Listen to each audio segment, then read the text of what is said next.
So to start off, we want to define the 6 steps. All right. So there's 6 steps to buying a home. Step one is going to be choosing your agent. Okay. This is going to be one of the most important decisions that you can do as a buyer. Okay. You want to make sure that the person that's fighting for you in the ring, quote unquote, which in the deal, the negotiation, has a few different things. So you want to make sure they have experience. Do they know what they're doing? Have they seen this before? If they haven't seen this before, do they have someone that they can go to that has seen it before as well? So if they're on a team, like let's say it's a brand new agent, they might have done a deal before. That might be their first one, or of your friend or family that has never done a deal before. But do they have a mentor, a teacher, a broker, or something like that that they can go to when something comes up that they've never seen before? That is one of the big things. So experience. The next thing is going to be speed. Speed is everything when it comes to a transaction. Time kills deals. That is a very real thing.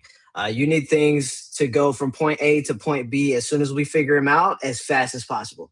That doesn't mean push me into anything as a buyer. That doesn't mean try to sell me anything. That doesn't mean work for the other party just to try and get a deal. That's not what that means. What it means is if I say that I want to get this done, I want to, like, let's say if it's a multiple offer situation, I'm only working with a limited amount of time. So you need to make sure that you have somebody that's willing to move quickly to make sure that you have the best shot at getting the deal versus the others. So speed is the second thing. So you got experience, you got speed.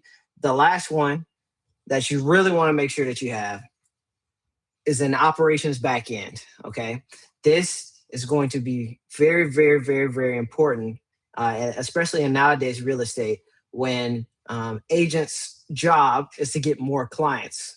That doesn't mean their job is to neglect you, but their job is to handle the one thing that would get you the furthest in the transaction, which is either negotiation or putting the deal together via the agent or things like that, the communication aspect. But if you do not have an operations back end and the agent is doing almost everything in the deal, it's very tough to have 10 clients all negotiating different deals, showing houses, doing such, on top of writing contracts, scheduling inspections, making sure the timeline is correct. All of that stuff is very hard to do. So that's where you see things like transaction coordinators, operations directors, and things like that. So essentially, you want a team. You want somebody that has a team behind them. That's the biggest thing.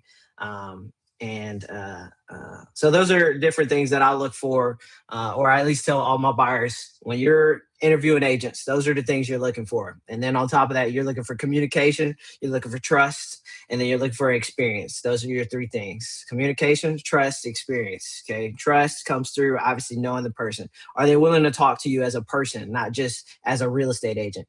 Are they willing to understand your situation? Do they have a sense of empathy? Things like that. And then communication, that goes back to the team. Do they have a systematized process for every little thing so that you don't miss anything? It's very important. Okay. Now, after you select